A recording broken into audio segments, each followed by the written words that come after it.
कक्षा अष्टमी सप्तमः पाठ सुभाषितान। सुभाषितान ये शब्द जो है दो शब्दों से मिलकर बनता है। सु धन भाषित, सुभाषित यानी सुंदर वचन। इसका अर्थ होता सुभाषित यानी सुंदर वचन। इसी का बहुवचन है सुभाषितान। सुभाषितान यानी सुंदर वचन। सुभाषित का बहुवचन है सुभाषितान। सुभाषितम, इसको हम सुभाषितम भी कहते हैं।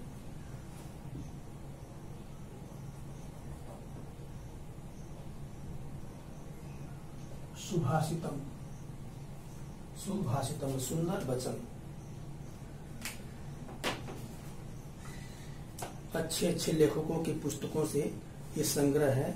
7 सुभाषित है। इसको आप लोगों को लिखने के लिए भी परीक्षा में आता है। 4 नंबर का, 3 नंबर का, 4 नंबर का, कभी 5 नंबर का भी दे देता है लिखने के लिए। इसका अर्थ नहीं लिखना होता है, लेकिन अर्थ लिखने के लिए अलग से भी आता है। तो इसका अर्थ भी लिखना है और बिना अर्थ लिखे आप श्लोक भी लिख सकते हैं इसको। तो दोनों तरह से आता है, अर्थ लिखने को भी और बिना अर्थ का श्लोक लिखने के लिए भी। पहला श्लोक है प्रारभ्यतेन खलु विघ्न भयेन नीचैः प्रारभ्य विघ्न विहता विरमन्ति मध्याः विघ्नैः पुनः पुनरपि प्रतिहन्यमानाः प्रारभ्य चोत्तम जनान् परित्यजन्ति। इस श्लोक में बता रहा है कि संसार में 3 प्रकार के लोग होते हैं। एक होता है नीच श्रेणी का, अधम श्रेणी का, और दूसरे होते हैं मध्यम श्रेणी के, और तीसरा आदमी होता है उत्तम श्रेणी का। तो नीच श्रेणी का आदमी कौन है, उसको ये कवि बता रहा है कि प्रारभ्य तेन खलु विघ्न भयेन नीचैः। तो विघ्न भयेन मने विघ्न के भय से, बाधा के भय से, प्रारभ्यते न खलु मने प्रारंभ ही नहीं करता, यानी किसी कार्य को प्रारंभ नहीं करता, वह है नीच व्यक्ति। यानी नीच लोग विघ्न के भय से कार्य को प्रारंभ नहीं करते। नीचैः विघ्न भयेन प्रारभ्यते न खलु। नीच व्यक्ति विघ्न के भय से कार्य को प्रारंभ नहीं करते। और मध्यम श्रेणी के लोग प्रारब्ध माने प्रारंभ करके विघ्न विहता, विघ्न आने पर विरमन्ति, विरमन्ति माने रुक जाते हैं, विरमन्ति रुक जाते हैं, विरमन्ति, विरमन्ति रुक जाते हैं, यानी कार्य को बीच में छोड़ देते हैं।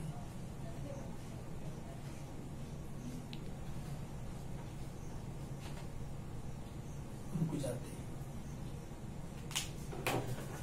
और विघ्न पुनर प्रतिहन्यमाना, विघ्न के पुनः पुनः बार बार प्रतिहन्यमाना आने पर भी उत्तम जना, इस चुत्तम लिखा है, चुत्तम जना में संधि विच्छेद करेंगे, चुत्तम जना,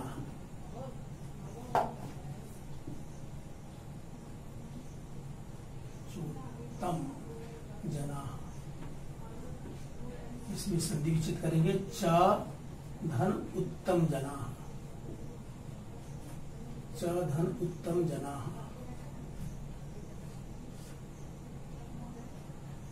च माने और उत्तम जना, और उत्तम लोग विघ्न पुनः पुनरपि प्रतिहन्यमाना, विघ्न के बार बार आने पर भी प्रारब्ध माने प्रारंभ करके न परित्यजन्ति माने उसे छोड़ते नहीं है। तो एक बार फिर से ध्यान से देखेंगे। नीचैः नीच लोग विघ्न के भय से कार्य को प्रारंभ नहीं करते। नीचैः विघ्न भयेन प्रारभ्यते न खलु। नीच लोग विघ्न के भय से कार्य को प्रारंभ नहीं करते। मध्यम श्रेणी के लोग प्रारब्ध माने प्रारंभ करके विघ्न विहता, विघ्न आने पर विरमन्ति बीच में रुक जाते हैं, कार्य को छोड़ देते हैं। और उत्तम जना, उत्तम लोग होते हैं, उत्तम श्रेणी के जो लोग होते हैं, विघ्न पुनः पुनरपि प्रतिहन्यमाना, विघ्न के बार बार आने पर भी प्रारब्ध माने प्रारंभ करके कार्य को न परित्यजन्ति नहीं छोड़ते हैं। परित्यजन्ति माने छोड़ते हैं, न परित्यजन्ति नहीं छोड़ते हैं, परित्यजन्ति।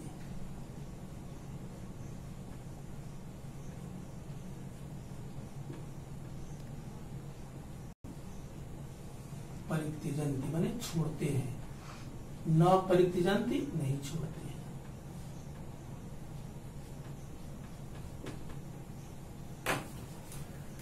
अगला श्लोक है आरंभ गुरुवी क्षयिणी क्रमेण लघ्वी पुरा वृद्धिमती च पश्चात् दिनस्य पूर्वार्ध परार्ध भिन्ना छायेव मैत्री खल सज्जनानाम। तो चलो इस श्लोक में दुष्ट और सज्जनों की मित्रता का वर्णन किया गया है। तो दुष्ट की मित्रता कैसी होती है और सज्जनों की मित्रता कैसी होती है, उन दोनों में क्या अंतर है, इसको बताया गया है। तो नीचे से दूसरी लाइन के अंत में शब्द है खल, खल सज्जना नाम। खल माने दुष्ट और सज्जना नाम माने सज्जनों की, दुष्टों की और सज्जनों की। तो खल मैत्री, खल के साथ ही तो मैत्री लगाया, खल मैत्री दुष्टों की मित्रता कैसी होती है। दिनस्य पूर्वार्ध छाएव, दिन के पूर्वार्ध, दिनस्य माने दिन के, पूर्वार्ध माने दोपहर से पहले, पूर्वार्ध कहते हैं दोपहर से पहले के समय को पूर्वार्ध करते हैं।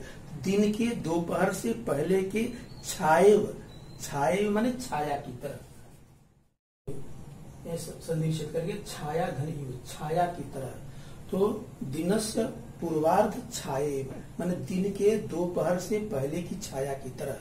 तो दिन से दोपहर के पहले की छाया कैसी होती है, उसी को ऊपर पहली पंक्ति में देखेंगे। आरंभ गुरुवी, आरंभ माने प्रारंभ में, गुरुवी, गुरुवी माने बड़ी, और क्रमेण माने धीरे धीरे, क्षयणी माने क्षय होने वाली होती है।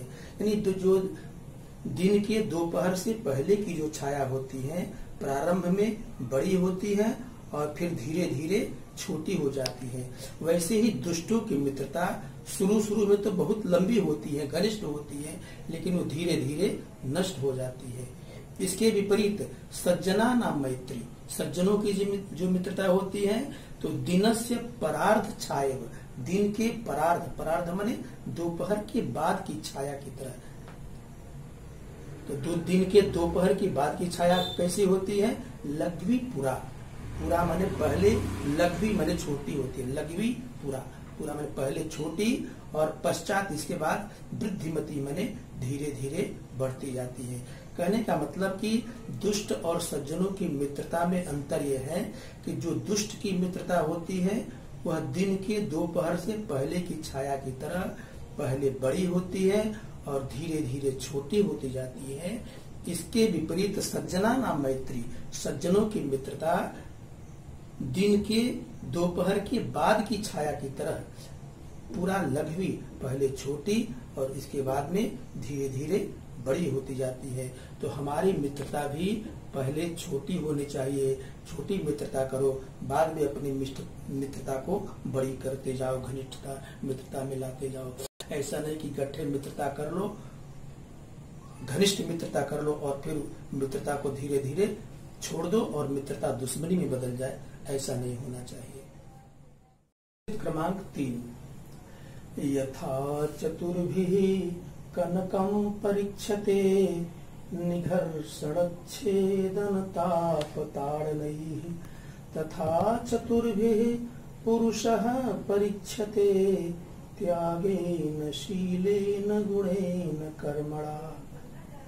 यथा माने जिस प्रकार, कनकम माने सोना, चतुर्भिः माने 4 प्रकार से, परीक्षते परखा जाता है। यानी जिस प्रकार सोने की शुद्धता की परीक्षा 4 प्रकार से होती है, यानी सोना शुद्ध है या अशुद्ध है, खरा है या खोटा है, इसकी परीक्षा 4 प्रकार से होती है।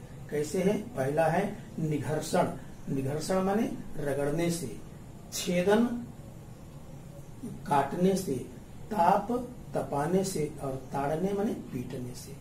तो इस प्रकार से 4 प्रकार से सोने की शुद्धता की परीक्षा होती है।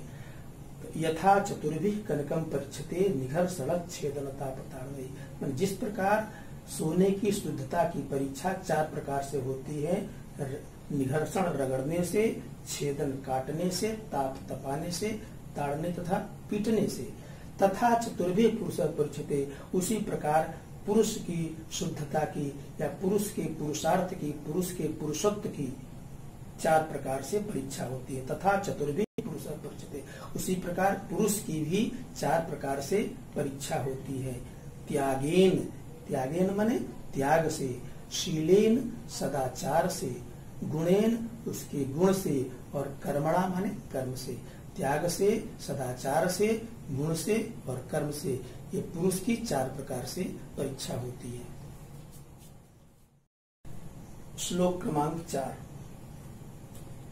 विपति धैर्यमथाभ्युदये क्षमा सदसि वाक्पटुता युधि विक्रमः यशसि चाभिरुचिर्व्यसनं श्रुतौ प्रकृति सिद्धमिदं हि महात्मनाम्। विपति धैर्यम, विपत्ति में धैर्य धारण करना। अभ्युदय क्षमा, अभ्युदय माने होता है उन्नति, अभ्युदय।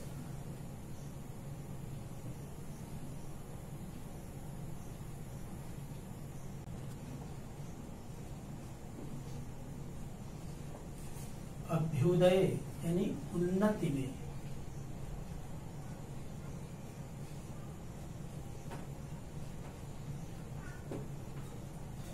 तो विपत्ति धैर्यम, विपत्ति में धैर्य धारण करना।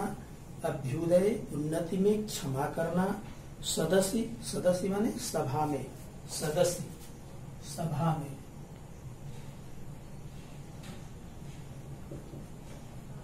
सदस्य सभा में।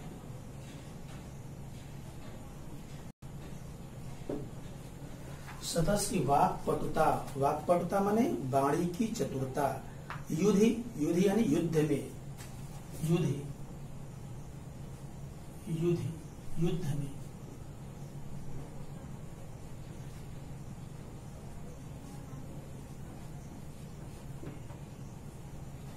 युद्ध विक्रम, युद्ध में विक्रम माने पराक्रम। और यशस्वी चाभिरुचिर, और यश में अभिरुचि, अभिरुचि माने इच्छा। और व्यसनम श्रुतौ, श्रुतौ माने वेदों में व्यसन आसक्ति, वेदों में आसक्ति। ये प्रकृति सिद्धमिदम ही महात्मना, महात्मना माने महापुरुषों का यह स्वाभाविक लक्षण होता है। महापुरुषों के यह स्वाभाविक गुण होते हैं, अर्थात जो महापुरुष होते हैं उनमें ये स्वाभाविक लक्षण होते हैं, स्वाभाविक गुण होता है। तो महापुरुषों के स्वाभाविक गुण कौन कौन से हैं, एक बार फिर से देख लें। विपत्ति धैर्यम, विपत्ति में धैर्य धारण करना। अभ्युदय क्षमा, उन्नति में क्षमा करना। सदस्य वाक्पटुता, सभा में बात की चतुरता। युद्ध विक्रम, युद्ध में पराक्रम। यशस्वी चा अभिरुचि, चा अभिरुचि च धन अभिरुचि, चा अभिरुचि। यशस्वी माने यश में अभिरुचि यानी इच्छा, माने जो महापुरुष होते हैं, महात्मा होते हैं, वो यश में इच्छा करते हैं, धन में नहीं, दौलत में नहीं। तो यशस इच्छा अभिरुचिर, यश में इच्छा। और व्यसनम श्रुतौ, वेदों में आसक्ति। ऐसे ये महापुरुषों के स्वाभाविक लक्षण होते हैं, स्वाभाविक गुण होते हैं। सुभाषित क्रमांक 5। न चौरहार्यम न च राजहार्यम न भ्रातृभाज्यम न च भारकारी व्यये कृते वर्धत एव नित्यम विद्याधनम सर्वधन प्रधानम।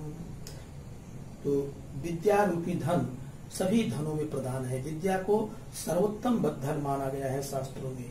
उसी को लिख रहा है कि विद्या धनम सर्वधन प्रधानम, विद्या का धन, विद्या रूपी धन सभी धनों में प्रधान है। क्यों प्रधान है, कैसे प्रधान है, इसका कारण दे रहा है। पहला कारण है न चोर हार्यम, न तो चोर उसे हरण कर सकता है, चोर हर नहीं सकता, चोर चुरा नहीं सकता। न चोर हार्यम मानी विद्या चोर द्वारा चुराने योग्य नहीं है। न चोर हार्यम अर्थात इसे चोर चुरा नहीं सकता। न च राजहार्यम, और न ही राजा इसे हर सकता है, राजा भी विद्या को नहीं छीन सकता। न भ्रातृभाज्यम, भ्रातृ यानी भाई, भ्रातृ।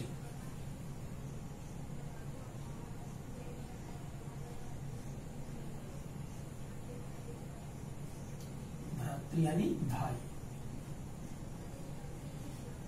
भ्रातृभाज्यम माने भाई द्वारा बांटने योग्य, बांटने योग्य।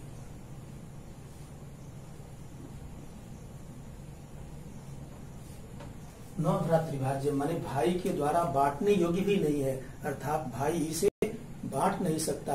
नच भारकारी, यह बोझ भी नहीं है, यानी और जो धन है उसको लेकर चलने में बोझ होता है, लेकिन विद्या को लेकर चलने में कोई बोझ नहीं है, तो क्योंकि वह तो मस्तिष्क में अवस्थित है, मस्तिष्क में स्थिर है।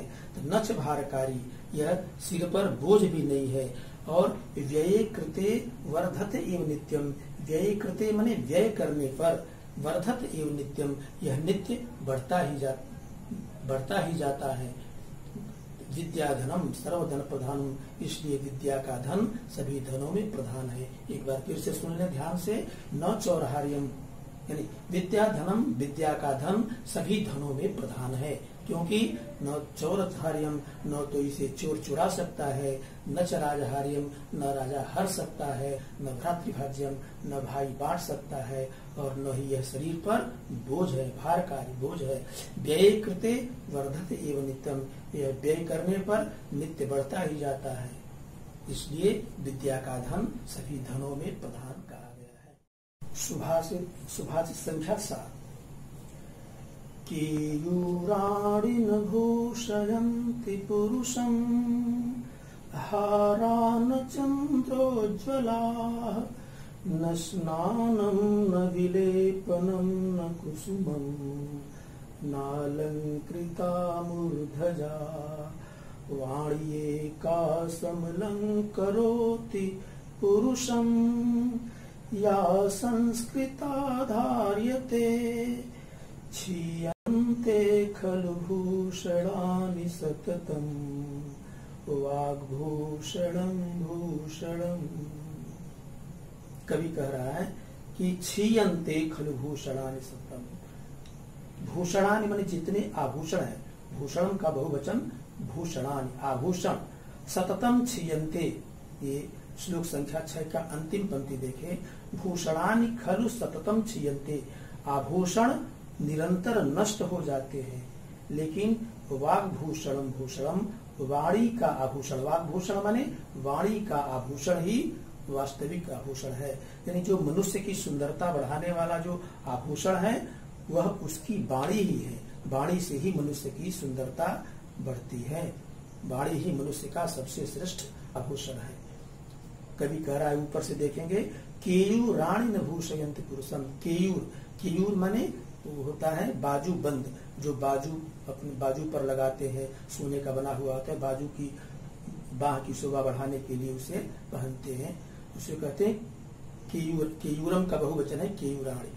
तो केयूराणि न भूषयन्ति पुरुषम, पुरुष को केयूर यानी बाजू बंद न विभूषयन्ति माने सुशोभित नहीं करते, पुरुष को बाजूबंद सुशोभित नहीं करते, अर्थात बाजूबंद पहनने से पुरुष की शोभा नहीं बढ़ती है।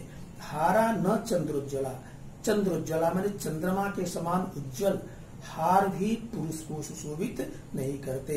अगर पुरुष चंद्रमा के समान, चंद्रोज्ज्वला माने चंद्रमा के समान उज्जवल, चंद्रोज्ज्वला,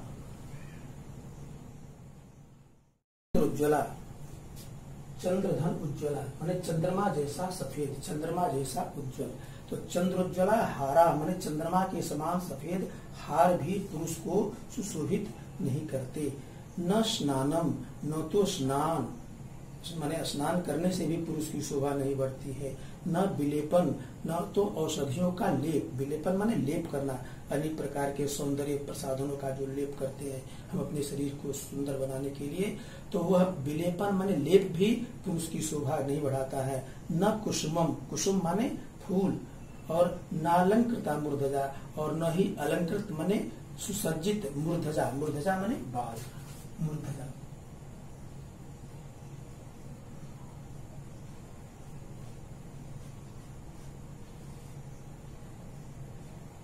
मूर्धजा बाल, नालंकृता मूर्धजा, न तो अलंकृत बाल ही पुरुष को शोभा बढ़ाते हैं। तो पुरुष की शोभा को कौन बढ़ाता है, उसी को नीचे तीसरी पंक्ति में लिख रहा है कि वाणी का समलम करोति पुरुषम, पुरुष को केवल एका, वाणी का, वाणी धन एका, वाणी का, वाणी का, वाणी एका, वाणी धन एका, माने एका वाणी, माने एक वाणी जो उसकी वाणी है वही समलंग करोति माने सुशोभित करती है, उसको उसकी केवल वाणी ही सुशोभित करती है। और कैसी वाणी? या संस्कृताधारिते, जो संस्कृत निष्ठ हो, संस्कृत युक्त हो, ऐसी संस्कृत निष्ठ वाणी ही पुरुष को सुशोभित करती है। क्षीयन्ते खुलभूषणानि सतम, भूषणानि सारे आभूषण क्षीयन्ते माने नष्ट हो जाते हैं, क्षीयन्ते नष्ट हो जाते हैं, क्षीयन्ते नष्ट हो जाते हैं।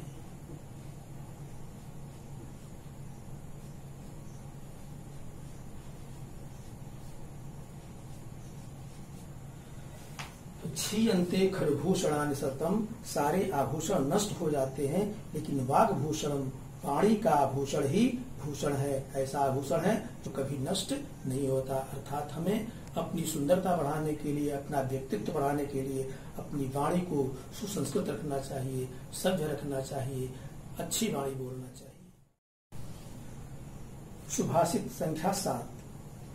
षड्दोषाः पुरुषेणेह हातव्या भूतिमिच्छता, निद्रा तंद्रा भयं क्रोधः आलस्यम दीर्घसूत्रता। तो आपके सुभाषितान में जो जितने श्लोक हैं, 7 श्लोकों में सबसे सरल और याद करने योग्य और समझने योग्य श्लोक है। इसे मैं कहूंगा कि निश्चित रूप से सभी भैयाओं को, बहनों को यह याद होना चाहिए और लिख करके इसका अभ्यास करना चाहिए। अर्थ देखेंगे, षड्दोषा पुरुषेणेह हातव्या भूतिमिच्छता। भूतिमिच्छता, भूति माने कल्याण, इच्छता माने चाहने वाले, अपना कल्याण चाहने वाले, भूति माने कल्याण, ऐश्वर्य। तो अपना कल्याण चाहने वाले पुरुषेण माने पुरुष को, यह माने इस संसार में, षड्दोषा माने 6 दोषों को, हातव्या माने मार देना चाहिए।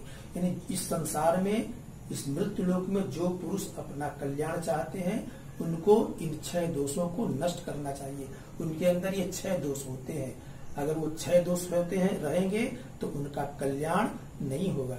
इसलिए जो लोग अपना कल्याण चाहते हैं वे इन 6 दोषों को नष्ट करें। वे 6 दोष कौन कौन से हैं? पहला है निद्रा, निद्रा माने नींद। दूसरी है तंद्रा, तंद्रा माने आलस्य, ये है तंद्रा,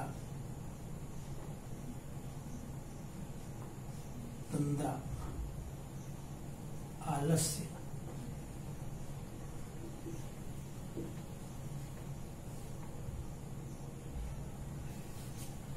निद्रा, नींद, तंद्रा, आलस्य, भय, डर, क्रोध, गुस्सा, आलस्य और दीर्घ सूत्रता। दीर्घ सूत्रता माने धीरे धीरे कार्य करने की आदत, दीर्घ सूत्रता।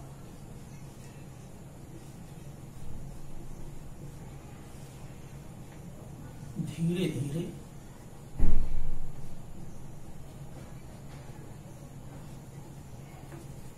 कार्य करने की आदत,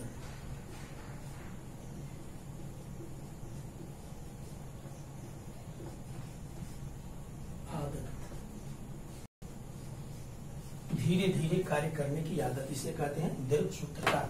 तो भूतिमिच्छता माने अपना कल्याण चाहने वाले पुरुष को माने इस संसार में षड्दोषा हतव्या, 6 दोषों को मार देना चाहिए।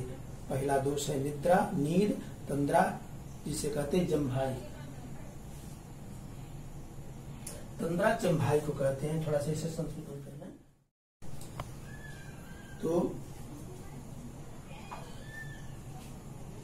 भूतिमिच्छता पुरुषेण माने अपना कल्याण चाहने वाले पुरुष को, यह माने इस संसार में षड्दोषा माने 6 दोषों को हातव्या मार देना चाहिए। वो 6 दोष कौन कौन से हैं? पहला है निद्रा, नींद। दूसरा है तंद्रा, तंद्रा को जम्भाई, आधी नींद की स्थिति। जैसे हम सोकर उठते हैं तो मुंह फाड़ करके जम्भाई लेते हैं, उसे कहते हैं तंद्रा। तीसरा है भय, डर, क्रोध, गुस्सा, क्रोध कहते हैं गुस्सा को। और 5वां है आलस्य और 6ठा है दीर्घ सूत्रता। दीर्घ सूत्रता धीरे धीरे कार्य करने की आदत, धीरे धीरे कार्य करने की आदत। तो इस प्रकार इन 6 दोषों को हमें दूर करना चाहिए अगर हम इस संसार में अपना कल्याण चाहते हैं। तो अब इस वीडियो को आप लोग अधिक से अधिक शेयर करेंगे। इसका अभ्यास कार्य आगे के PDF में हम आप लोग को भेजेंगे।